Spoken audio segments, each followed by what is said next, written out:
Anong pangalan mo, sir? Arnel M. Puerto. Isang security guard. So, question number 1. What experience do you have in security? Katrabaho na ako bilang isang security ng 10 years mahigit sa ibang agency at posisyon.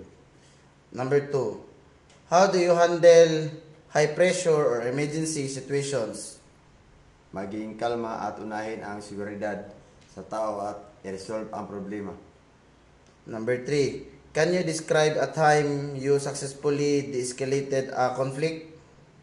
Ang ginawa ko ay pakinggan ko muna ang bisita at kausapin ang mainhinan at i-guide ang bisita. So, number 4.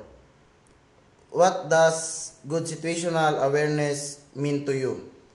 Para sa akin, ang magandang situational awareness ay ang pagiging alerto at mulat sa lahat ng nangyari sa paligid upang maiwasan ang anumang panganib.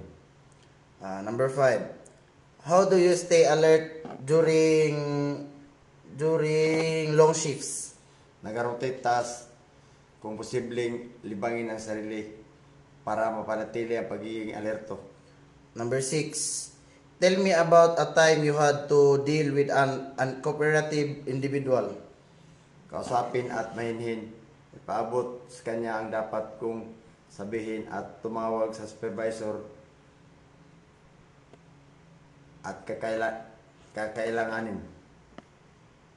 Number 7.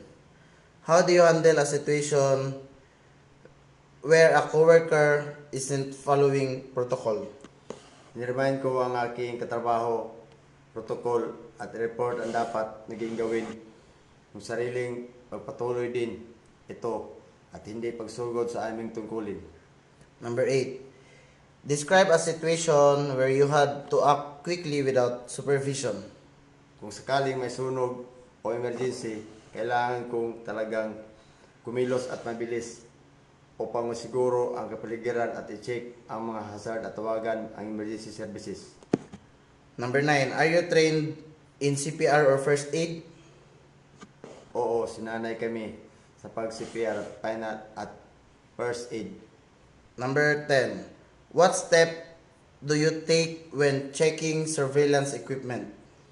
Chine-check ko kung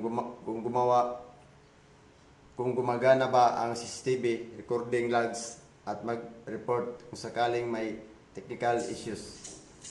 Thank you for your cooperation. Thank you.